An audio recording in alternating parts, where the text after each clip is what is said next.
Welcome to the Pat Mayo Experience, continuing our preseason coverage of the 2018 fantasy baseball season. If you missed it, you can go back in time or just on YouTube or subscribe to the podcast, where you should leave a rating and give the episode a like. Always goes a long way to help out the Pat Mayo Experience. But Vlad Settler was on to talk about all of the players that have changed teams and the fantasy impact that goes along with them. Because today, and before, I just want to get better at fantasy baseball. I used to be so good. I was once nominated for Best Baseball Writer of the Year. Now, I don't know fuck all about fantasy baseball, so I need to get myself back into it. These showings the last 2 seasons have been really, really, really poor, and I wanted to start making the playoffs again, win a few leagues, and I got Garion Thorne, baseball expert, in studio to help me out with this. You kind of taught me how to be good at fantasy baseball. Yeah, now it's I forgot. really weird in a full circle kind of thing. Well, now you need to tell me how to be good. I still know what to look for. Yes. I just don't know who everyone is. Yeah. So getting Vlad to explain to me which guys are on which teams, good start. That was a very solid foundation for me. But now you got your top 50 rankings, which you put out a little while ago, but you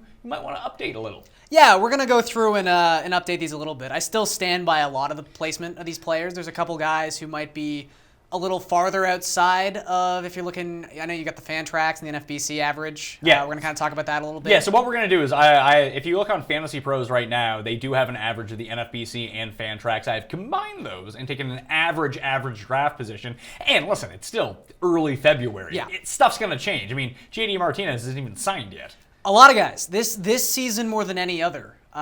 We are well past the point generally where we see players sign. Usually there's a couple hangovers. There's like the Nelson Cruz from a couple years back. But guys have generally signed by now. And there are Bregman, a ton. I remember, with the Braves. See, again, if that is your first point of reference, we really need to get you that's some of the these thing. new players. If you're trying to play me in 2007 fantasy baseball, I'm going to whoop your ass. I will say this. One of my generic, just sort of overlapping strategies this season, I wish Tim was on with us. He'd love it. Is kind of old guys and are a lot undervalued of this year. Old guys are super undervalued. So let me tell you then. That means you need to draft Matt Holliday, David Wright. Okay, you've gone too old. Is he still? No, this is who Tim has already told me who he's taking. He likes to give away his strategy. I mean, then pretend he doesn't like these. I don't want to say that the Mets. I'm not in their office. I'm not a fly in the wall. But I feel like they tipped their hand when they signed Todd Frazier to play third base full time this season. That maybe David Wright's not coming back. Tim has picked them to win the National League for the second. Like he has every year. He picked them last year. Didn't really work out, but he's back in. He's back all in. Just like how he's going to be against the Jags again next year. I guess it's going to work out for them. I guess I commend that. It's not smart, but I commend it. Hey, they have so much pitching, Garion. Okay. Nationals are going to win that division. So the Nationals? The Nationals. They're good.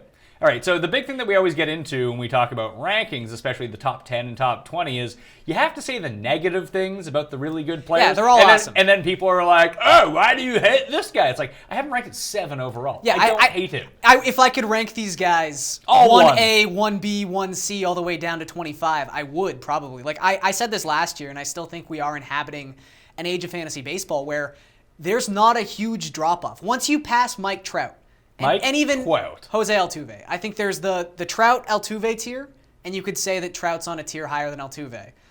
But from 3 to 28, 29, Josh Donaldson's going about pick 30 this year. He came back from injury and was the same dude who won the American League MVP 2 years ago. And he's going as a third-round pick in a 12-man league. There's a lot of talent. What are the thinnest positions?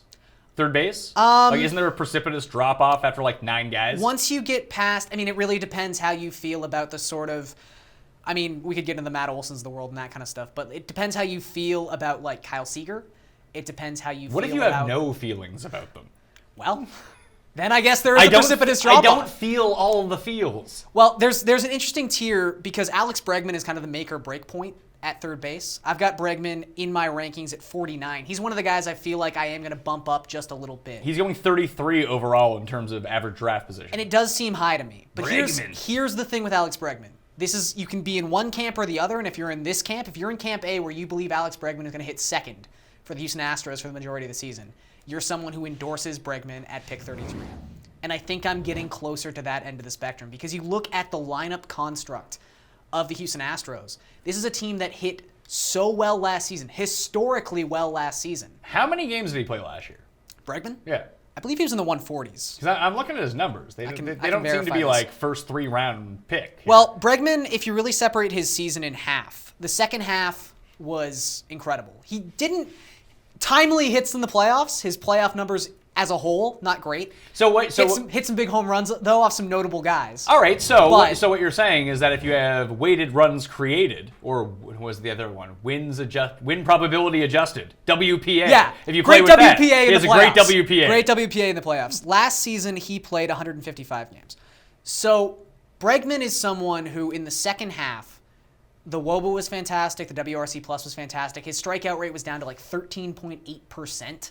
I think. And again, he hit second in this lineup. He's hitting between Springer and Altuve. We talk about the Mike Trout effect so often, and it's the reason that Justin Upton, who has not changed in 5 years, but his ADP is suddenly 30 picks higher because he gets to hit behind Mike Trout, and I endorse that.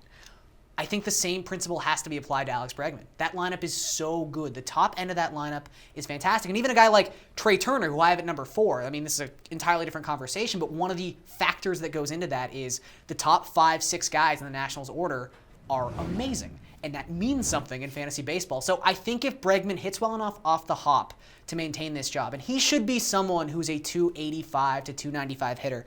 I mean, Steamer has him as a 296 hitter this season. I think that's completely justified. So he's going to hang on to that role because he just doesn't strike out all that much. He's going to get on base. He's going to steal some bases. He is a legitimate 2020 threat. And I think there's some guys we're putting out there who are legitimate 2020 threats who aren't actually 2020 threats, like Manuel Margot. Not buying it. Not buying it this season. And that's the thing where I talk about maybe some veteran dudes are a little undervalued this season. And I know Bregman's not a veteran guy, but he's maybe an exemption. He doesn't seem like he's super undervalued with where he's going in but drafts. I think he's an exception to the rule of we love shooting for the ceiling on these young guys. And I think that's why I had him down at 49 initially. You wanted to be a bit pensive on it? I wanted to be pensive on it. I wanted to say, hey, maybe it's not time to anoint this guy. Again, I was looking at it going, would I rather have Alex Bregman with my, third pick in a 15-man league if I'm picking towards the front end of the draft, or would I rather take Justin Turner in the 5th round? Would I rather take Anthony Rendon in the 4th round? And that's more or less what I was leaning towards. I'll take one of those guys. Okay, so you had him at 49 to begin with. That was behind Carlos Martinez and ahead of Benintendi. Where would you move him up to, do you think? I think I'm going to put him in a tier with Anthony Rendon. I'm going to have Rendon ahead of him. So you have Rendon at 40 right now. I think Bregman is going to slot in at 41 for me. Okay, so above Jose Abreu. Yes. Who is the most generic player there ever has been. I love Jose Abreu. People treat Jose Abreu like he's got the plague or something. They want no part of this guy. Well, it's because he hit 1 million home runs in his first half of his first season. I know, but here's what Jose Abreu has consistently done season after season. He has never had a MLB season where he's had less than 100 RBI. And RBI are stupid. I know that. They're not something you can generally say every single season someone's good at driving in runs. They just happen to hit in a particular place in a lineup. But that's not changing for Jose Abreu. And he's someone, too, who just quietly hits 300. Dude can't run the bases. He's not fast, but he's a really good hitter. So he's your classic 4-category guy. He's never going to be a 5-cat player, but I think there's a certain tier of player, and they're actually all very clumped together here in my rankings, that sort of, Upton's in it a little bit. He does bring you some stolen base upside, at least he did last season, but your Nelson Cruz, Jose Abreu, Edwin Encarnacion types. The older run-producing player that people think they're a bit past their prime, let's say. But they're not. But they don't have the upside that they once did. Therefore, people don't want to invest in them. They lack the upside, but the floor is so exceedingly high. Edwin Encarnacion and Nelson Cruz, you go back the last 3 seasons and look at just American League numbers. Is this one of these things where it's like the Marvin Harrison effect in football? It where might be. Everyone is just sick of drafting these guys in the second round? You get desensitized to it. And Edwin, you look at some of the numbers Edwin put up. Ed winning. You look at some of the numbers he put up last season. Bad off the hop. And it was kind of interesting, and I think it got blown out of proportion because it was happening simultaneous to Jose Bautista, also just absolutely becoming a shell of his former self. Edwin turned it around in the second half. Edwin was old Edwin in the second half. And if you look at Edwin Encarnacion's numbers throughout his career, he has always been a guy who heats up with the weather. He is always better in July and August than he is in April. But the strikeout rate, that was the concerning thing coming out of April. He was striking out almost 30% of the time, and that's the main fear when you get to these players at these age ranges, is the bat speed going away. It was fine in the second half. Edwin Encarnacion is still absolutely fine. And Nelson Cruz is still someone who has hit 35 home runs in 4 consecutive seasons. Nelson Cruz does the exact same thing every year. And Nelson Cruz is a 280 hitter. People don't give him credit for as good an average hitter as he has been in the past. So I think there are these tiers and pockets of players you can find that maybe they're only 10 or 15 picks undervalued, but that's still value you can make up. Especially because we're talking about the front of the draft, third, too. fourth round. It's hard to find that big a discrepancy in value for some of these guys. All right, so it's funny because I always joke about how when people are like, do you really like this guy more than this guy? I'm like, hey, just look at the rankings. They have numbers next to them. Yeah. I don't do this memento style. They're not just randomly out of order. Well, you'd like, run out of room on your arm, too. That is true. I have no more body tattoos. I mean, this is all I'm allowed to have clear at this point, so people cannot tell that I'm just fully tatted up. 48 tattoos for Pat Mayo. People do not know that. No. I have none. Because someday I hope to be buried in a Jewish plot. Well, we all do. I mean, I'm not Jewish, but, I would like to leave my But options that's the open. goal. That's the goal. But either way, we've now gone like memento style out of order. We're talking about the rankings. I apologize. And we've now just talked about everyone in the 40s. I apologize. Fair enough. Let's go to the top. They're the more interesting players. Sure. Mike Trout, number 1, like you said. Jose Altuve, number 2. And they're going number 1 and number 2 in terms of ADP. And then the rest of the top 10, we got Paul Goldschmidt for you, Trea Turner, Charlie Blackmon, Mookie Betts, Nolan Arenado, Bryce Harper, Giancarlo Stanton now with the Yanks, and Chris Sale, the Red Sox. Surprised about that. Are you surprised he's that high or surprised he's the number 1? I'm surprised he's your number 1 pitcher. I've gone back and forth with that, but not with the guy that most people would probably think I've gone back and forth. Okay, because you have Scherzer as your second pitcher, then you have Kershaw. Yeah, and I think this is the year that you really should temper expectations with Clayton Kershaw. And I say this knowing full well that since 2013, Clayton Kershaw, over almost 1,000 innings, 991 I think to be exact, has a 1.95 ERA. That's pretty good. I get he's real good, but if any team has tipped their hand on their philosophy on saving pitchers and really utilizing the new 10-day DL, it's the Dodgers. And few teams have the sort of AAA, MLB-ready caliber starting pitching depth that the Dodgers have. And I really think they're going to bring things back a little bit with Kershaw, because Kershaw, this is not just a one-off at this point. He's had a couple seasons in the last 4 years where he's dealt with at least a little bit of nagging injuries. And I just think they're a good enough team. And they don't want to risk it, because why would you? If you're going to make playoffs anyway, why not just keep Kershaw healthy for the playoffs? Exactly. So you start looking at the Nationals and you look at the Red Sox. And the Red Sox do have depth. I mean, Eduardo Rodriguez is going to be a big thing. How does he respond to the surgery he underwent in the offseason? Is Stephen Wright going to come back and be the... knuckleballs are so capricious, as R.A. Dickey would say. His name is Farapa Dickey. Farapa Dickey? He gives you one of these ones? Oh, no, he's doing the Flapping Dickey bit. But I think they're going to be the organizations that have to force their pitchers to actually throw. And Scherzer is someone who, I mean, he and Sale is weird because you'd think, if you watch Chris Sale for an inning, you assume that this is a guy who's going to get hurt. Yeah, you look at his motion. It looks like his elbow's going to break every time he pitches. The only time he's basically like an elastic person. I don't think he has bones. He's skinny. Oh, so he couldn't be on the show Bones? No, he couldn't be. But he's like skinny Stretch Armstrong. Stretch Armstrong, kind of jacked. Chris Sale, not so much. Not so much. But I think the only time Chris Sale's ever been hurt, you might remember this. This is back when you were hosting like baseball shows. But he broke his foot loading a moving truck. Yes. Or something in spring training. That's the only injury Chris Sale has ever had in his major league career, and it had nothing to do with playing baseball. So it was, who was the other guy? It was someone on Colorado hurt himself one time because he went deer hunting, and then he slipped on the stairs coming back up trying to carry all the meat up or carry his groceries up. I don't want to say it's Todd Helton, but it was someone that sounded like that. Ben Helton. I always remember, I think it was Radmanovich. Remember him with the Lakers about a decade and a half ago? Yeah. Vladimir Radmanovich. I remember he said he slipped in his driveway or something on just black ice, but it turned out he was skiing and just tore his knee to shreds. Yeah, well, there's a few of those. Paul Quantrill, or was it Paul Spaljarek? One of the old. It was Spaljarek. It was Spaljarek. Yeah. Said he got hurt in a tobogganing accident because in his contract it specifically stated that he could not be snowmobiling. That's how he actually got hurt. Marty Cordova locked himself inside of a tanning bed one time and couldn't play that day. That's pretty awesome. There's been, let's see. Sammy Sosa sneezed and put out his back. Was it John Smoltz? John Smoltz tried to iron a shirt himself on by ironing him shirt? He denies that, but that's the rumor. No, he's fake news. John Smoltz is fake news. Was it Brad Bergeron? Some generic Oriole pitcher from 10 years ago now who I can't remember. But he hurt himself. He needed Tommy John surgery because he was shooting a team promo that needed him to just like throw a pitch, and he pulled the ligament in his shoulder throwing a fake pitch for Masson, which might be my favorite injury of all time. But yeah, Chris Sale never gets hurt.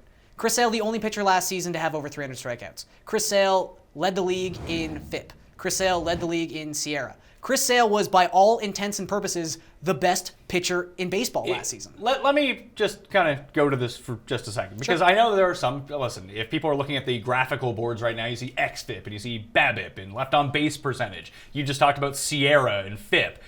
The ERA predictors, so FIP, XFIP, SIERA, can you explain to people what that really means? Because people look at advanced statistics and they say, this is stupid, I don't understand what's going on. Fair. Can you just give a little insight to that of what that actually means? Sure. I would say, just off the top, if you want to simplify things, don't look so much at XFIP. XFIP's, I don't say it's useless, but it's... How dare you? It's I put it on my graphic. I know. It's so weighted in home runs that it's not the most telling stat in the world. I think FIP and SIERA specifically are basically just baseline projections of how a pitcher has actually been pitching. I think that's the best way to look at it.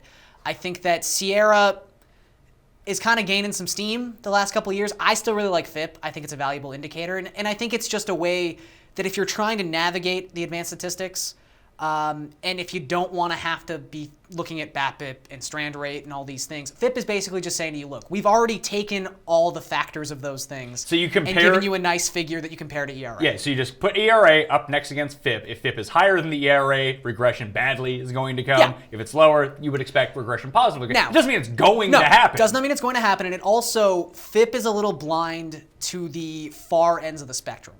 Marco Estrada, terrible season last year. But Marco Estrada, extreme fly ball pitcher. You've got some guys who are extreme ground ball pitchers. Extreme ground ball pitchers, obviously, just because of the way that batted balls work, are more susceptible to high BABIPs because ground balls are more often hits than fly balls. They're put in play. Exactly. So, unless you're Matt Cain, who is the... God, Matt Cain. Matt Cain for years was the outlier. And Johnny Cueto. They could have the lowest BABIP seasons and it would never seem to go away. Did for Cueto last year, unfortunately. Finally when I bought in. They're just guys like that are so on the other end of the spectrum. Like, FIP hates Marco Estrada, but FIP doesn't take into account that if a fly ball doesn't leave the park, it's probably an out. So there are some blind spots with these, but like you said, generally speaking, you can even, Fangraphs has a great, it's not a hard thing to calculate by yourself, but they have the league leaders in FIP ERA differentiation too. So Clayton Kershaw actually had the 8th highest differentiation in terms of negativity between his FIP and his ERA last season, which at a certain point you're like, okay, this is like the Justin Verlander conversation for the second half. Like, he had a sub-2 ERA. His FIP was a lot higher than that, but when you have an ERA that's already below 2, it doesn't matter. How could it be lower? Yeah, like, at a certain point it's like, oh, is his FIP up in the high 2s? Damn, no, that's still amazing, so it doesn't really matter. But Kershaw, like, gave up the most home runs per 9 he'd ever had in his entire career. That could be the changing landscape of the juice baseballs or whatever. But it's a thing that happened. Now, last time we thought there were juice baseballs, it just turned out that all the players were juiced. I'm down for either. It's a lot more fun. Kershaw also had the highest strand rate in baseball. That's LOB an percentage. Exceedingly high So strand rate. what's a baseline for strand rate that you start to look at it and be like, well, that's a bit high. I always thought it was like 80%. Yeah, I think, again, it can be dependent on the pitcher. It's dependent on the pitcher. It's dependent on certain aspects. I think you have to look at strand rate and always compare it to strikeout rate. Because the higher the strikeout rate, the more lenient I'm willing to be with an outlier type of strand rate. So for someone like Kershaw, I'm willing to give him 79, 80% because he is someone who has a high strikeout rate. But it was up around 86% last season. That's just ridiculously high. That's something that's going to regress a little bit. So again, we're really nitpicking picking here. nits. We're talking about your 3rd overall pitcher, your 13th overall player. Yeah. So you're saying that if you play in a 12-team league, if you have a pick at the turn, you're probably going to take Clayton Kershaw. Yeah, and I'm 100% fine with that. But if I get my choice, if I have that pick at 12 or 13, I'm probably going to have all 3. Well, Kershaw's probably gone at that point. Well, I'm more than fine. Kershaw right now is going 6 in terms of ADP. Sale is 12 and Scherzer is 11. Yeah, and here's the thing. It all comes back to innings. That's the most important thing here. And if you made me pick over/under 180 innings for Clayton Kershaw this season, I would take the under. And that says everything you need to know. Not that he is so damn good that Clayton Kershaw pitching 175 innings is generally the value of any other pitcher pitching 230 innings. But when you compare him to Chris Sale and Max Scherzer, who live on 230 inning campaigns, I'm just going to take them. Well, yeah, I mean, you get your raw numbers. You get more opportunities for wins, which people don't like that it's a fantasy stat, but it is. Got to look at it. Yep. And the more starts that you make, the better chance you have of getting wins. Just attrition through strikeouts. Yeah. Like, there's a chance that if Kershaw only pitches 175 innings, what do you think Sale is going to end up pitching? Sale, I would say, is going to pitch 210 to 220. 210 to 220. So he'll probably also be above 300 strikeouts again. Yeah, so he's probably going to beat Kershaw by, 50 strikeouts? Yeah. Something like that. That's a significant number. And if the whip and ERA are comparable, let's say Kershaw's is 0.25 lower in ERA and the whip is 0.05 lower, he doesn't have the same impact on your whip and ERA because he's not pinning all the innings. Exactly. So you'd almost take the higher ERA and whip with the trade-off. Yeah. Not that Sales is going to be bad by any means. As we always talk about, you can't just look at it as Clayton Kershaw by himself. It now becomes Clayton Kershaw and what you're available to pick up off the waiver wire. And if you stream poorly in a couple starts, all of a sudden that whip differential you've gotten is gone. So I think I like the security of those two guys over Kershaw. Again, if I need one pitcher for one start, probably taking Clayton Kershaw. But for the entirety of a season, I don't think he gets to 108 innings. Well, let me ask you this. Why do you hate Clayton Kershaw so much? It's a great question. Kind of looks like a dummy. It's a big part of it. Let's get back. It's got a real stupid face. Let's get back to your rig. So Trout, you're buying in on any hangover for the Astros players? I don't think so. I think it's a really good team. Okay. I mean, Altuve, batting average hates Jose Altuve. Yeah, but he's the Matt Cain, Johnny Cueto. He's the outlier to the rules. He's just, I mean, not even. It's funny. I was looking at expected batting average. That's not so funny. I mean, it's not. It's true. I wasn't done yet. Could have been funny. Probably not going to be funny though. I was looking at expected batting average. Of the 250 players with 250 plus batted ball events, only 11 guys actually exceeded their expected batting average. And everyone loves these new StatCast stats, and I love them too. It's cool. They're fun. They're fun to play with. They're fun. But you have to look at them and go, okay, with strand rate, with FIP, generally speaking, we've got half the league outperforms it, half the league underperforms it. When 90% of the league is underperforming their expected batting average, you have to start looking at that stat and going, okay, so everyone's always going to suck when I compare them to their expected batting average, especially because it's so valued on barrels percentage.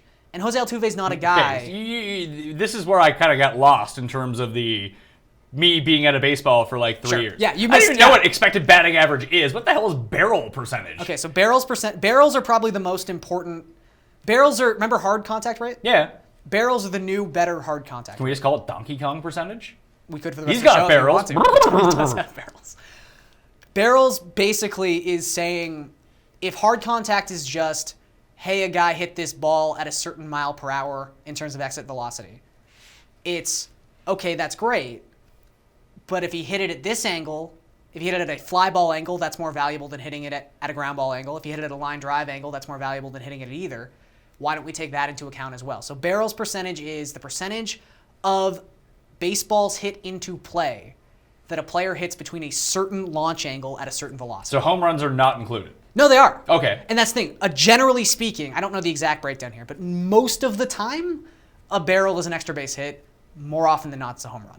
So that's why barrels percentage is so important. It's saying, okay, a guy hits a ball hard, but how often does he hit it hard in the air? And because you're going to do more damage when it's in the air, obviously. So Altuve's not a guy who racks up the barrels because he does hit a lot of ground balls. Dee Gordon, who consistently has proven himself to be a 300 hitter. And is the nicest, as I have heard. I have heard that too.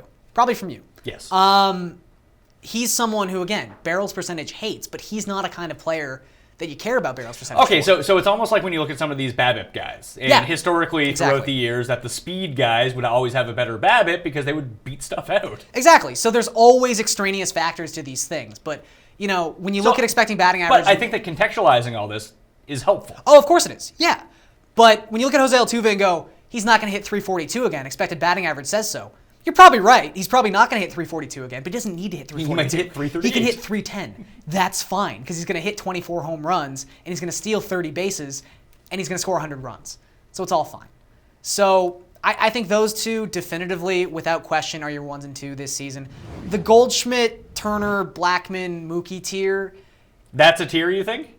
Well, that I would say that is a tier, yes. Because reason you have Blackmon at 5, he's going at 8. I think the reason that's a tier for me is because of the stolen base potential for all 4 of those players. And you start looking at the next tier with Arenado, Harper, and Stanton, and even Votto if you want to throw him in there too. Those are prolific offensive players, but they're 4-cat players at best. Those 4 guys, and I'm going to include Mookie Betts in this tier. And Mookie's going at 9. It's not as massive a drop as maybe I predicted we would see coming off of last season. He went at 2 last year, right? He was going at 2, and he burned a lot of people. But at the end of the day, Mookie Betts actually finished 2017 as the number 28 overall player in a standard 5x5 league. In fantasy baseball, that's not the end of the world. It's fantasy football, that sucks. Baseball, fine. Mookie Betts was the only player in baseball last season to drive in 100 runs, score 100 runs, and steal 25 bases. He actually had a pretty good year when you sit down and think about it. It's just his batting average was terrible, and he had the worst BABIP year of his career. So I think that's an easy spot for positive regression, just off the hop. And I just think he's someone who the stolen bases are going to be so hard to come by this season. I was talking to Rob Silver about this a little bit last month. Spoiler alert. Rob Silver going to be in studio in like 2 weeks. New podcast host. On Rob Silver on Fantrax? Fantrax, yeah. With, I want to say, Jeff Zimmerman of Fangraphs. But he was telling me that first-round picks, again, we're splitting hairs, all that jazz. The reliability of getting someone who steals bases in the first round versus the reliability of stolen bases you think you have later in the draft. Like when I take Billy Hamilton? Well, Hamilton's fine because Hamilton's actually going to steal the bases. But I don't know he's going to get on base. Year after year when we sit here and go like, I've got a hot tip. Jarrod Dyson's going to get 600 plate appearances. He's going to steal 35 bags. That might happen. You are right. That is on the table of possibilities. That's one of them. That is a stop. The likelihood of that, maybe not so great. There's volatility there. The volatility of Mookie Betts stealing 25 bases, or at least 20 bases, there's not. Unless he's hurt, Mookie Betts is stealing 20 bases. And he's probably going to be hit a lot better this season. So is that the category that you end up going with? Stolen bases are so scarce this time around that if you can generate them from your elite players, you don't waste the roster spot chasing steals later on. I think that's the way to go. Not to say that there isn't some interesting targets towards the back end of drafts. Well, there always are. There always are. But I think the safety of the stolen bases at the top of the draft, these 4 guys in particular, like Goldschmidt, positionally too, just is head and tails above first base. Is he by far the best first baseman? Who's the second highest ranked first baseman? I believe it's Votto. And Votto is 12, and then after that it's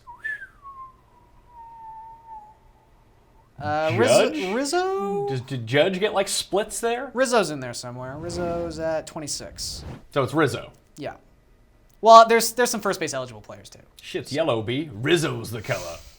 Just been waiting for that one, huh? I have been. I've been waiting 15 years to really to find a player who fit that mold. Well, Rizzo really works out perfectly. Yeah. And I can't say the end of the line because that is not acceptable on this program, the Pat Mayo experience. We hold ourselves to a higher standard. We do. Although I am a big fan of low rent Glengarry Glen Ross, which is Boiler Room. It's the 60%. It has Vin Diesel in it, and Nicky Cat. And Jamie Kennedy. I'm not here in a serious role. Oh, Jamie Kennedy. He's the shit's yellow bee. It's true. He's trying to play blackjack at Giovanni Ribisi's home what casino. What a cast. It's not bad. Tom, fantasy football enthusiast and friend of Denny and JJ, Tom Everett Scott is the boss in that movie too. That's such a weird cast. That's like when... And the dad is the guy who's in everything. Almost in the sense where we always consistently tell Tim, like, you don't want to watch a Creed show. That's kind of a movie where they're like, let's just go get a bunch of like character actors who we love and stuff. That's back when Vin Diesel was a character actor. That's pre-Fast and the Furious. Let's go get the guy who voiced the Iron Giant. And who was the 13th lead in Saving Private Ryan. That is true. So his serious role. And Giovanni Ribisi is one of those guys too. I guess they met on set and discussed it. That's good to know. Big fans. So let's talk about Trea Turner.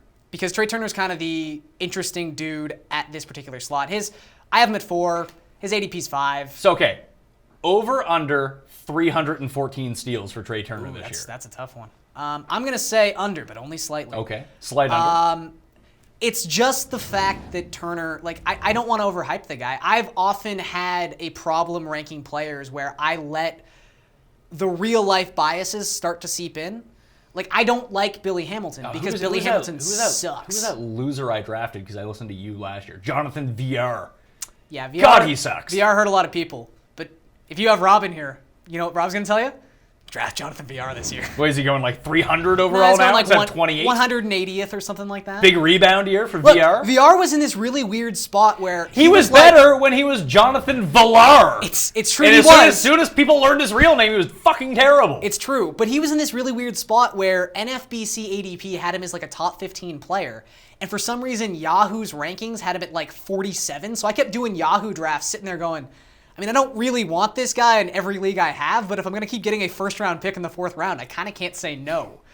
So those are some weird stuff, site to site, you can look at all the time. So Trea Turner is not one of those guys. Trea Turner is just so... I want to say this as a compliment, but it's not going to sound like one. He's just so pedestrian that he's great because he is, in a categorical sense, amazing at stolen bases. He could win you stolen bases. It wouldn't shock me if he led the league in stolen bases. So he's Billy Hamilton who does other stuff Who can too. just hit. Who can just hit enough. Like, on the season, he had a 105 WRC plus and a 338 WOBA. None of those things jump off What's the page. WRC plus? Weighted runs created plus. Yes. What does that mean? What's a baseline then? Baseline is about 100. 100 is about league average. And what did he have? 105. So again, So he's an average guy. He's an average player. hitter who steals bases. But an average player who steals that many bases is such a value because not only is it about Trea Turner, even as I mentioned, he's just probably going to hit a top in order where for all of Trea Turner's averageness as a offensive player, aside from the steals, he does get on base. And everyone in that Washington Nationals lineup gets on base. They have a good lineup. They're going to score a ton of runs. Trea Turner is going to score a bunch of runs. And that's the thing. Like Billy Hamilton, you always look at him and go, why can't he be an elite 2-category guy? He should be able to score 100 runs a season. He can just never hang on to the leadoff spot. Trea Turner is good enough at baseball to keep his job atop the Nationals order. So I don't think there's any risk in Trea Turner this season. Why are people like, I don't want to say they're down on I'm now doing the thing that I accused everyone else of doing. Like, why are people down on Blackmon? Right. Why is he going 8th overall? But like, I've had Charlie Blackmon, I feel, for like the past 5 years, and he's like my only good player every single year. I don't know. Is the stolen bases are down a little bit. How the last down, couple seasons? though? Like he's been more in the 15 to 20 range than he was a couple years back when he was in like the 25 to 30 range, and that's important. Sure. But I mean, at one point last season, Charlie Blackmon, as a leadoff hitter, was leading the league in RBI. That's insane. And it's only something that can happen in a place like Coors, where these offensive numbers just get inflated. Like, to have a guy who hits leadoff, who at least once a game, so generally speaking, 25% of his plate appearances have to come with no one on base. For him to lead the league in RBI is stupefying. And then you factor in that he's not doing it in an American League lineup. He's doing it where he's always batting behind the pitcher. It's dumb, but it's Coors. It's the magic of Coors. And I don't know why people are out on Charlie Blackmon. I can see why. I mean, who's going ahead of him? It's Nolan Arenado and Bryce Harper. Nolan Arenado also plays at Coors Field. Congratulations. Doesn't steal bases, though. So if it's between you then, because Kershaw is going at 6. Yeah. So you get into that spot, you're for sure taking the 2 Rockies over Clayton Kershaw. Yes. Now, is that a product of Kershaw, because you haven't ranked it as a third Yeah. pitcher, but is that a product that there are 2 other good pitchers that you can wait on so you can take these hitters above them? Yeah, I think for me there's the clear tier of 4, which is the 3 guys we've already addressed and Corey Kluber. And I think the reason that people are willing to take Kershaw at 6, the justification you have to have in your head is Clayton Kershaw is going to pitch 220 innings. And if you don't think that's going to happen, you can't take him that high. Because if there's one thing aside from stolen bases, people are saying is at a premium this season, or maybe not even noticing is at a premium this season because we're all so focused on the stolen bases, is innings. There was only 15 starting pitchers last season to throw 200 innings. How many of them sucked? A couple sucked. Generally speaking, to work that deep into games consistently, you either have to play for a terrible team who's just beyond it at that point, or you have to be kind of good. But 15 guys got to 200 innings. The season prior, 15 guys got to 200 innings. You go back even to like 2013, we're talking about 40 guys throwing 200 innings. It's a dying breed in baseball. And not to skip ahead too far, but when we get to this, there's a tier in the mid-30s. That's kind of the next tier of starting pitcher, and it's got guys like Carrasco, it's got guys like Syndergaard, it's got guys like Justin Verlander. And Verlander's another one of those people who maybe, it's weird that I'm 180ing with him as opposed to Kershaw, and I think part of it is the Kershaw innings thing, the injury thing, and the fact that I think the Dodgers are just ahead of the curve on this a little bit. And I think the Astros are going to follow suit. and they've got a lot of starting pitchers. But Justin Verlander is someone who, in like 10 of his last 11 seasons, has thrown 200 innings. Maybe this is the year that the Astros decide, we've got 7 quality starting pitchers. Maybe we'll just roll out a 6-man rotation for the entirety of May to give these guys a bit of a break. Maybe we'll, rest Verlander with some phantom injury for 3 starts in the middle of June. All that stuff is on the table. I just think there's like a pride thing with Verlander where... This is a part of who Verlander is? He's going to be healthy enough to do it, and I don't see them sitting him down. Okay, so for your rankings right now, after the Kluber you have at number 19. Yeah. The next pitcher after that is Madison Bumgarner at 26. Yeah. Then you have Greinke at 44. Then you have Verlander, sorry, not 44, at 29, sorry. He's going at pick number 44. Yep. Then Justin Verlander at 33, Syndergaard at 34, Carrasco 36, Strasburg 35, DeGrom at 37. Like, you've really clumped those guys together. So, in drafts... Back end of tiers. If you don't get... So that's the move. Yeah. Just wait for...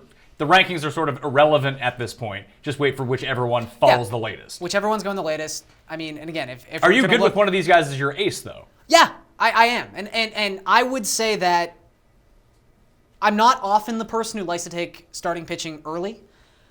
If I'm picking towards the back end of the first round in a 12-man league, I think I'm going to grab one of the 3 guys. Hopefully it's Sale or Scherzer, just because of the reason I talked about. There's not going to be a lot of guys who throw 200 innings this season. I think that's very important. But if I miss out on those guys because I'm picking like 7th, I'm fine with that. You're good I'm with fine this. to just take one of these guys as my pseudo ace. Okay, Indians guys. Jose Ramirez, number 15. Francisco Lindor, number 17. Yeah. It's repeatable? I think so. Jose Ramirez is probably going to be the one who scares the most people. His ADP right now is 19 when you compare the 2 sites. I think he's a little bit higher in NFBC because the NFBC guys maybe take a little bit more care when they're doing these high-stakes money drafts. But the thing that people are going to worry about with Jose Ramirez is the home runs. And I can understand that when someone goes from 11 home runs to 29 home runs. They go to 50 the next year. Yeah. Basic math tells you the pattern is going to continue itself. Unless it's the Fibonacci one. Oh, they'll get you. Yeah. Although that would be good because then He would just hit 29 He'd have at again. least 4. No, he'd have 40. Yeah, so that's pretty good. There you go. So, I think, though, that even if the power regresses a little bit, and it probably does, he's probably more of like an 18 to 22 home runs guy than he's a 29 home run guy. He is someone who I can legitimately sit here and say, I might bet on to win the batting title. Really? Like, he's that good a hitter. He's someone who, when you look at, there was only 10 guys last season, 10 qualified players last year who had a swinging strike rate below 12%. And when you look at those 10 guys, a very specific archetype starts to develop, which is slap hitter. Guys who just get the bat on the ball. They don't strike out that much. Like Joey Votto. No, well, Votto's in that class, but here's the thing. So there's 8 guys who are essentially like your Joe Mauers of the world. Then there's Joey Votto. And then ahead of Votto in terms of his isolated power from last season. So the combination of making not just contact, but exceedingly good contact on a consistent basis was Jose Ramirez. So that's how you fluke into 29 home runs. That's how you fluke into 29 home runs. It's just great contact. Now, does that fluke happen again? Probably not, but you start looking at that type of player, and a guy who, Jose Ramirez is going to strike out about 11% of the time next season. So already he should be a 300 hitter. And then you factor in that he's someone who, not that BABIP killed him last season, he had a respectable 319 BABIP. Yeah, that's fine. That sounds like a pretty good BABIP. It's fine. But Jose Ramirez is someone who is a couple lucky bounces away. He is, if Jose Ramirez were to have a 340 BABIP next season, which is not out of the question for the type of hitter he is, that's the difference between him being someone who hits 310 and someone who hits 327 and wins the batting title. So I think that he's going to be elite in other facets. And the Indians have a really good lineup as well. So runs and RBI shouldn't be an issue at all. Stolen bases are going to be there with Jose Ramirez as well. He is someone who, again, we're going to talk about the 2020 guys a lot. So is he the low-rent version of that top tier of Goldschmidt, Turner, Blackmon, Betts? Yeah. He could be a potential 5-category guy, and if everything breaks right, he could be a top 5 player this year. He's the type of guy who, he's 80% of the 5-category guy. He's almost, I would compare him in a way to like what we thought about Andrew McCutchen like 4 or 5 years ago. Where you look at McCutchen and you go like, what do you do like better than anybody? And the answer was always nothing. And that kind of like made some people, did have great dreads, made some people a little tepid. But when you put the whole package together, he did nothing badly. In fact, he did everything well to a slightly above average, and that's Jose Ramirez. He's done enough for me. The sample size is big enough over not just last season, but also the second half of 2016, where I am perfectly fine buying into Jose Ramirez. And he plays a premium position. Yeah, and he has positional eligibility. He's going to have second base and third base eligibility in most leagues. You can make him your middle infielder. There you go. Probably not going to have already drafted. You're looking real good. You're looking great in your 5-man league. Giancarlo, Gary Sanchez, Aaron Judge. This is the only point I want to make about Giancarlo Stanton. Because there's nothing negative you can say about Giancarlo I have Stanton. A point you can make about Giancarlo Stanton. Go ahead. Hits dings. Does hit dings. Ask yourself how many of Giancarlo Stanton's home runs last season were actually affected by the confines of Marlins Park. I'll say none. None were. Because is that true? He hits home runs hot guess everywhere. So for people out there going like, oh man, Yankee Stadium, jet stream, he's going to hit 65. Probably not going to hit 65. I'm taking the under on 60 home runs for Giancarlo Stanton. I don't know. I love the guy. He's my number 9 overall player. Obviously, I'm very fond of the situation he's in. I'm not saying New York's a bad spot. It's a better spot than Miami was. I just want to remind people that he was not in a bad spot last year, because you're going to get people doing the oversimplification of like, oh, Marlins Park sucks, and now he's in Yankee Field. That's a great park, which means he's going to do so much better. That lineup, so much better. The Marlins had a, dare I say, respectable lineup last season. They don't this year. They don't anymore. But think about all the guys they traded this year. They all played for the team last year. Their top 5 hitters last season were really, really good at baseball. So they had Yelich, Dee Gordon, Stanton, Ozuna, and who? JT Realmuto? There it is. Was he any good? Yeah, he's perfectly fine. They get on base. They had opportunities. When you look back last season at plate appearances with runners in scoring position, they had 2 guys, Stanton and Ozuna, inside the top 10. Like, these were not bad situations for driving in runs. So don't just start adding 20 things, 20 counting stats to all his stats. He's my number 9 player. I'm not saying anything bad about him. I'm just saying last season wasn't a bad place to be. So you said 0 of his home runs were actually affected by playing at Marlins Stadium. How many flyouts at Marlins Stadium would have become home runs at Yankee Stadium? I don't quite know the answer to that question. It's possible a couple. I'm just saying he's not the type of guy where you're going, man, if he was just playing in a ballpark that like was a home run hitter's park, he'd have so many more. Like parks don't really hold back Giancarlo Stanton. The dings he was hitting last season, like his average home run distance was just nauseating to pitchers, you would have to believe. Like, it's crazy how above the field when you look at, to bring back barrels percentage for a second, like he and Aaron Judge. Donkey Kong percentage. Just lapping the field in terms of like barrels percentage. Because, I mean, barrels per plate appearance percentage, obviously, Judge was hurt a little bit by that because of the strikeouts. And that's something I do like about Giancarlo Stanton is the strikeout rate last season and the swinging strike rate. And this is something I kind of like about George Springer, too. Springer. Clearly, he's getting better. Like, he's not the guy he was 2 seasons ago where he's going to strike out 30% of the time. If Giancarlo Stanton's striking out 23% of the time, like in a vacuum, that's not a great number. But for him specifically, that's fantastic. So he's become a better hitter. It's a great environment. It's a great lineup. He's a top 10 guy, obviously. Just don't be talking smack about the Marlins from last season because they were perfectly fine. So Aaron Judge, if you want to talk narratives like that, you say, hey, Giancarlo's moving to Yankee Stadium. He's going to hit more home runs. Now that Aaron Judge has some lineup protection, think about how many fastballs he's going to see. He's going to hit 100 home runs. I mean, the reason I have Judge a little bit lower than I think most people do, and I have him at 23, average is 17. I have Springer ahead of him. Most people wouldn't have Springer ahead of him. Yeah, how dare you? Why do you hate Aaron Judge? I mean, so many reasons. But Springer, like I mentioned, he is someone who the last 4 seasons, his strikeout rate and his swinging strike rate have gone down every single year. He's someone who is going to hit leadoff for the Astros, a lineup that might turn over more than any other lineup in all of baseball. George Springer is only 1 season removed from leading the league in plate appearances. We play in a 5x5 world where 4 of those 5 categories are counting stats. George Springer is my odds-on favorite to lead the league in plate appearances. That is not something that can be overlooked.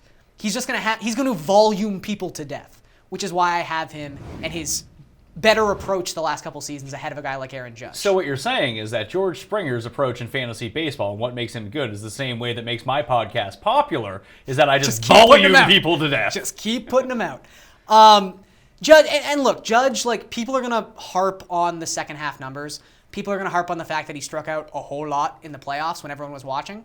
he actually had a really, really, really good September. Like he made the adjustment to the adjustment, which is a solid thing to see. But I do think when he was going into the All-Star break with like a BABIP above 400, does this feel like ludicrous. bust potential? I don't think there's bust potential because I think he's going to be, despite the fact that home runs are prevalent, he's still elite in home runs. Are we saying that home runs are going to continue going out at the park at the same pace as they did last year? I mean, like they seem like they took a big jump. You don't see any sort of regression back? I can only go by what the numbers are telling me. Like I have no insight into the ongoings and workings in the back behind the scenes of Major League Baseball. Could they course correct? There might be a humidor in Arizona that could affect a couple things for that specific team 81 times a year. But I think they like what's going on with this. I think they even like that. Maybe they don't like that the conversation is juiced balls, but I think they like that home runs are a thing again? Home runs are up, but just like I think they like that people are having conversations about baseball, even if they are conspiracy theories. I think they like that they're having. Well, they're spying on us. They know exactly what we're talking about. Well, I'd rather see him hit some dings.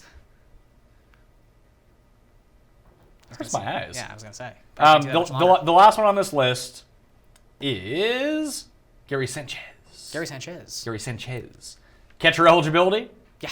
So is that why he is this high? Yeah, he is without question catcher number one this season. So he's like the new Buster Posey. You just pencil him in as number one every year and just move along your way? There's a strategy you can employ where if you don't want to pay that high a premium for Gary Sanchez, and because home runs are so prevalent, Sanchez, maybe you ignore Sanchez off the top, you really lock up your home runs, and then say, you know what? I took a guy like Aaron Judge, who the scary thing with Judge and the bust potential with Judge is maybe he just hits 230. I don't think he's a 230 hitter. I think he's probably a 245, 250 hitter. But if he is a 250 hitter, now you've got to make up average somewhere. So maybe in the 4th or 5th round, you just take Buster Posey, who again hit 320 last season. So Sanchez is going to, again, through sheer volume, is going to be catcher number one. But Posey is still like just an anomaly in terms of batting average at the catcher position. So there's still value in Posey as catcher number two. And they're the two catchers who basically play every day, too. Yeah, well, this is an interesting kind of thing with Sanchez is, and this actually helped Giancarlo Stanton a bit. It hurts Sanchez. But where Sanchez was able to garner DH at bats on occasion, now you've got a situation where the Yankees have basically 5 major league caliber outfielders right now, if you want to throw Brett Gardner and even Jacoby Ellsbury into the mix. They've got to find time for these guys. And either Stanton or Judge is going to be DHing every single game. So for Giancarlo Stanton, who has had some problems with injuries in the past, getting to DH from time to time is probably going to help his projections to get to 650 plate appearances, which makes him golden. Hurts Sanchez a little bit because he's not going to be able to pilfer you lose those DH plate appearances. So I think he had, if I'm going from the top of my head here, I think he had 18 starts last year as a DH, and that was like 85 plate appearances, which is not an insignificant amount of plate appearances. So do they maybe force him to catch a little bit more? Possibly. Or maybe he just sits more. But maybe he sits more. So and he's not Yadier Molina. So he's again, not just catching every day. Yeah. So at the end of the year, he's going to be catcher number one. But if you build your team properly, Posey could be more valuable. Okay, so if we're getting, and there's really no chance that Posey ever really takes days off, is there? I mean, he'll move to first base when he's taking a day off. Yeah. So you're probably going to get more plate appearances out of Buster Posey. And then if we just factor in general attrition from catchers, who tend to get hurt a lot. Sure. And Sanchez did get hurt last year. That there is a possibility that if you lose those 85 plate appearances just straight off the top, let's say those 85 turn into 20. So now you're down 65 plate appearances. Then you get hurt. Is it a lock that he comes catcher number one? I mean, injury is always on the table with any player. Sure, but I feel like catchers are more prone to be. I'm just throwing this off the top of my head. No, I mean, catchers always seem like they get hurt. There's a certain amount of attrition that goes in catching. I mean, this is, again, off the top of my head. I'm kind of basing this off of like Russell Martin the past 2 seasons. But it's even one of those things that if you can get a break playing first base that you're not catching that day, that's like a day off. But even by the time you get to like June, July, August, like many catchers will say, like, they're just done. Like, the second half numbers for some catchers get real ugly real fast. So I do think Posey, like I've said, there are strategies and team constructs where Buster Posey is incredibly valuable. And obviously he's still incredibly valuable. He's Buster Posey. My worry comes into just how far behind in those counting stats, if Sanchez does get to 550, 600 plate appearances, he will be from Posey. Because Posey, I don't trust anything about that Giants lineup. you can go out and sign as many 2009 All-Stars as you want, but Tim will draft them all. Tim will draft them all. Evan Longoria is shot. I'm not. Longoria's ADP is so bad that I can't say I'm not in on him because that's how far he's fallen off the board. Because this has been like a 5 years in the making ordeal with Evan Longoria. I just don't think they have, like last season, they were so bad last year they have to get better. But their offense is going to be middle of the pack at best. So I don't think it's, and AT&T Park, consistently by ESPN Park Factor, is one of the worst home run parks in all of baseball. It's a great triples park. It doesn't really matter too much for Buster Posey. Unless you play in a triples league. I do. I got to get out of that league. It's a weird league. It's terrible. Okay, the guy that you have the biggest discrepancy on of anyone, and I mentioned before that he is the nicest. You have him at number 20. He's going at number 30, which is pretty substantial when we're talking about the first 30 picks. 10 spots of difference means you really like Dee Gordon now with the Mariners. Yeah. It's just, I mean, you spelled out to me 10 minutes ago why the Marlins lineup was secretly really good last year at the top. So is he going to score that many runs? Is this going to be a boost for him? Yeah. And he's going to have, I mean, weird positional eligibility too now that he's playing center for the Mariners. So I mean, if you want to, if you're so he's going to retain. He's going to retain his short or second base eligibility from last season, and he's going to add outfield eligibility, which is going to be, I mean, it's not a lot of guys have outfield eligibility, but still, it's a nice little like tiebreaker if you like looking at things that way.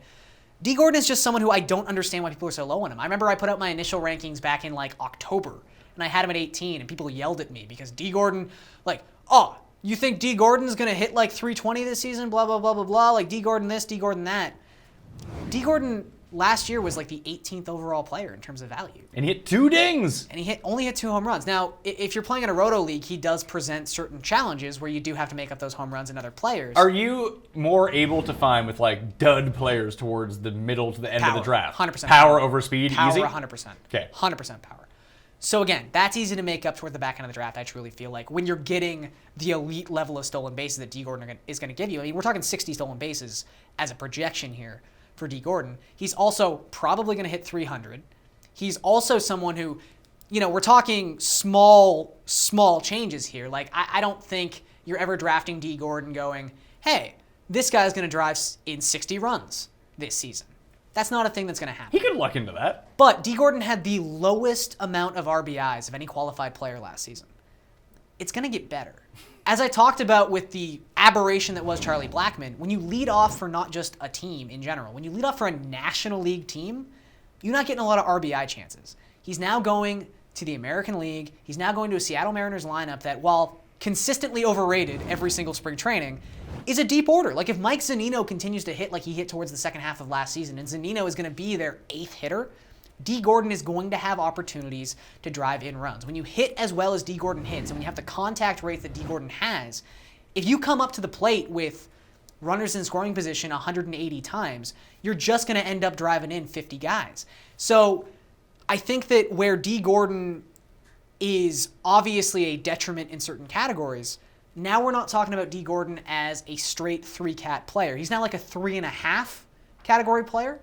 And I really don't know why he's this low.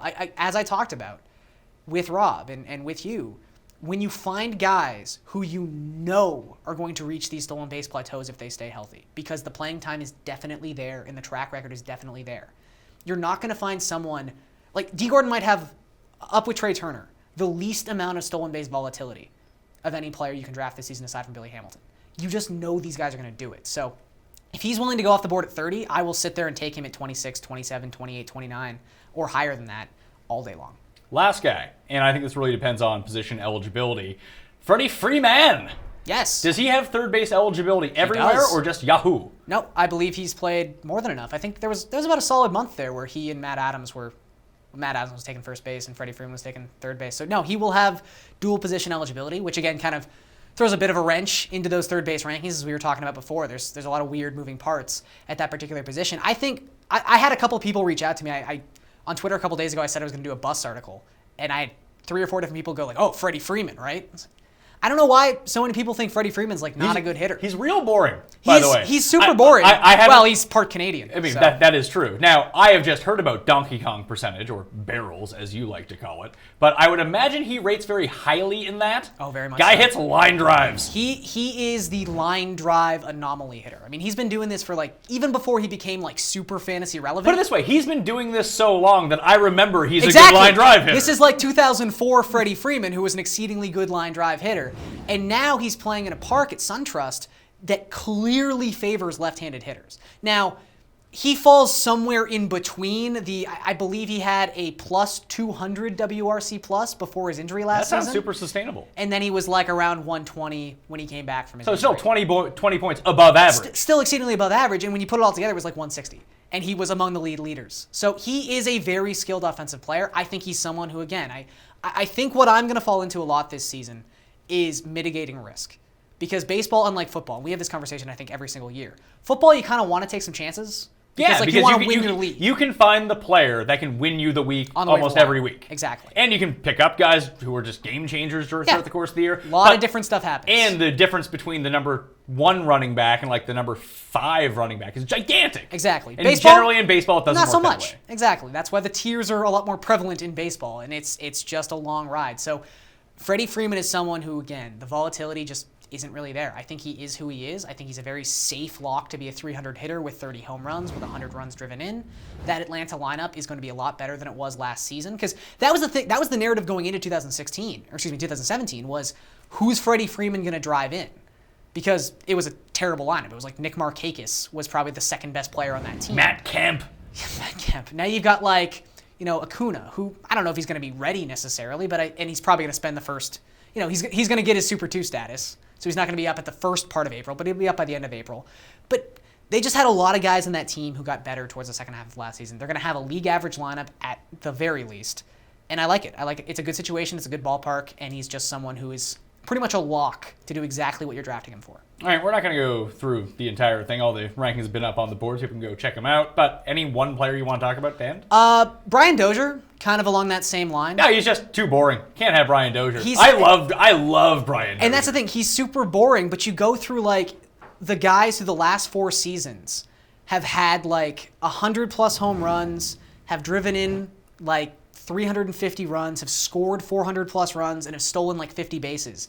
It's only, him, Trout, Altuve. He's in that class of player. He's not at their level. And he plays second base. He's going to lead. He had 1 plate appearance last season as a pinch hitter. That's the only time he didn't lead off for the Twins. He is the Minnesota Twins leadoff hitter. And I talked about George Springer. If I have a guy who's next in line to lead the league in plate appearances, it's Brian Dozier. Brian Dozier, the last 4 years, has had more plate appearances than any other player in baseball. You have him at 31. He's going at 36. Yeah. So I should be reaching on Brian Dozier. A little bit, yeah.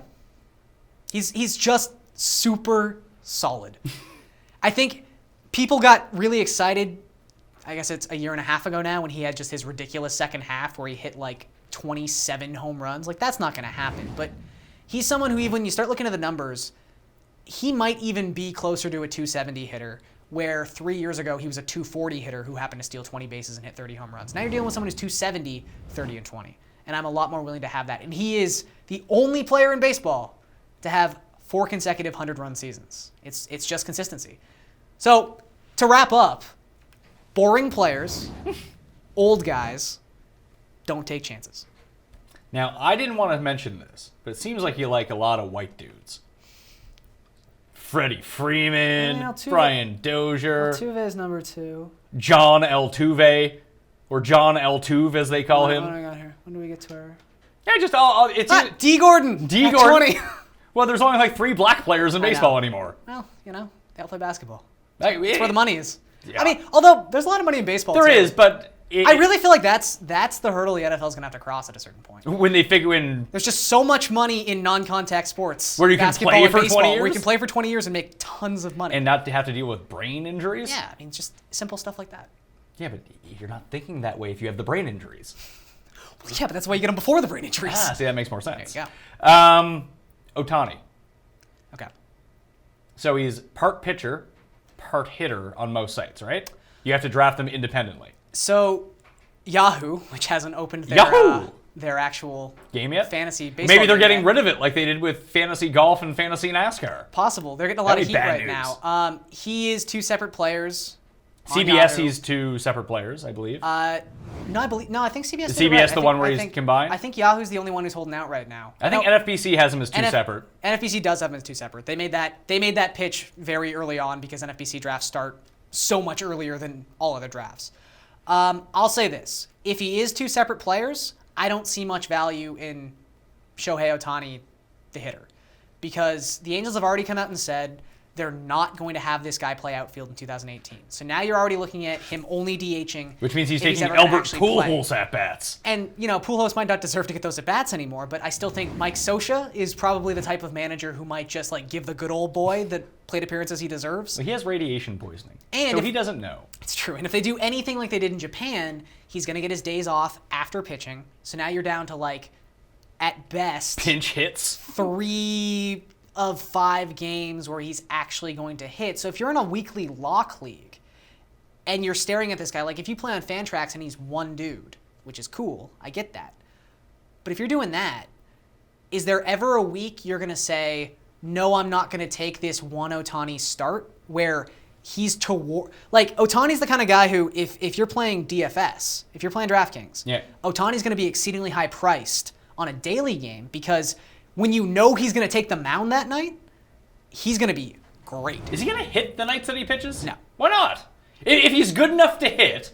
I just don't think they want to do that. I think they What? want... But I don't understand why you wouldn't do it. I think there's this weird thing where they just want pitchers to focus on pitching. I don't know. I think, again, Scioscia doesn't strike me as a guy who's going to be super inventive in his approaches to this.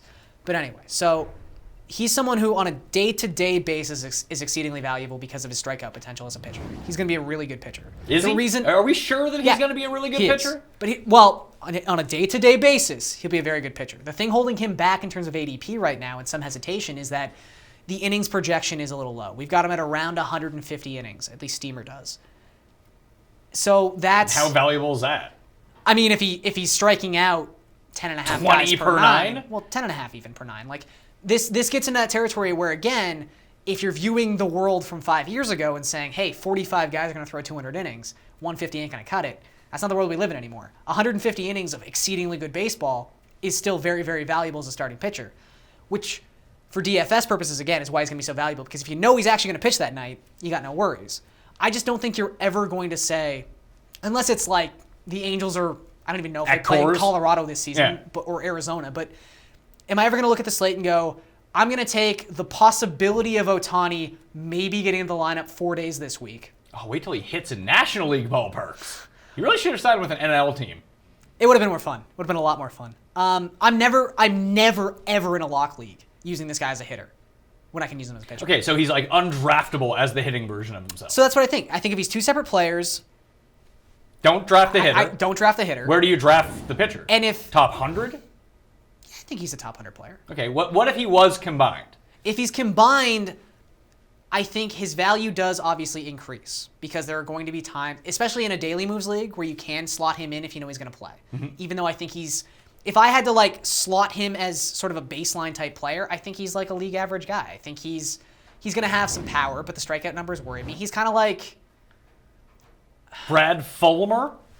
I get that sort of type of player. Just dings and strikeouts. The upside is higher because we don't quite know yet. There are some scouts who could be lower. It could definitely be lower. So this is the thing. If a daily moves league, I move him up a little bit. But I think if you're in a weekly moves league, you really have to consider that you're never going to use this guy as a hitter. So don't add that value in when you're never actually going to use it. It's like buying a Swiss Army knife when you just need the bottle opener. I need the tweezers. And the little scissors. But let's think. If you're sitting at a convenience store saying, I need to open this one bottle. This is literally all I have to do. And a Swiss Army knife is $5 and a bottle opener is $2. But you say, oh, I'm going to buy the Swiss Army knife because it does all these other things. Cool. Why are you spending $3 more for something you're never going to use? You literally just need to open that bottle. Because I want to be smarter than everyone else. I want the hot new thing. Swiss Army knife. I mean, that's brand new, isn't it? Yeah, Been around for a year. Yeah, the Swiss, very modern, very trendy. So yeah, that's kind of where I stand with Ohtani. Daily, gonna be great. Season long, I think he's gonna be a very good pitcher. At least the ratios are gonna be really good. The volume might be a little iffy, but I don't buy into the hitting stuff too much. There's just too many question marks. So basically, don't draft him. Use him on DraftKings. Get your big bonuses the night that he just absolutely fans 14 guys. There you go. Fun times. Make money. All good. That is always that's the best part about DraftKings. I can leverage my season-long teams against my DraftKings teams. If there's anything people hate about fantasy baseball, it's that it lasts way too long. And if you're winning early in May, going, I'm not going to get paid for another 5 months. Yeah, I still need to hold on for another 4 months. Yeah, well, that too. But even when you get to this part of the season where it's like, I've clearly won this. I'm not going to, you're like the baseball over-unders too when you're betting. Yeah. You're just like, okay, it's August 12th and they just hit the over. I'm still not getting paid for the 2 months. No, they'll pay you out on the overs. Some sites will. Some sites will. That's true. I still think the All-Star game should be the end of fantasy baseball. I think you could start a new season. Maybe for the diehards that want to play. Because there are still people I would still want to play. August through the end of September, great. But for me, who wants to focus on football, and most people who just stop caring about baseball until the playoffs start. That's one of the things I love about fantasy baseball too. Is we talk about how you kind of have to hit on your draft more than you do in football. Yeah, but you pay attention in September and destroy me. I literally don't know who's up. By the time we get to the playoffs, people have no idea who's playing on their team anymore. It's fantastic. Sucks for me. Does suck for you. Garion Thorne, analyst of baseball, of basketball, of cast. Well, sometimes. You can analyze. I can analyze. You can analyze. Cast. I'm not saying that you are. Cast. As much as anyone can analyze cast. Yeah, it's true. It's a tough mind. If you get into that warped mind, you're not sure if you're coming out the other side. Yeah. That'd be my. I've spent a lot of time with him. I can't get in there. You don't want to. Too much.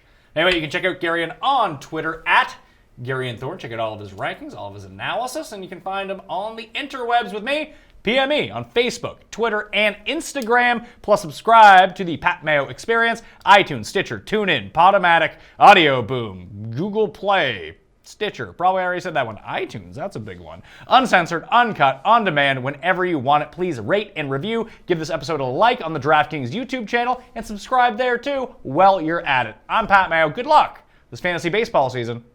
I'll see you next time.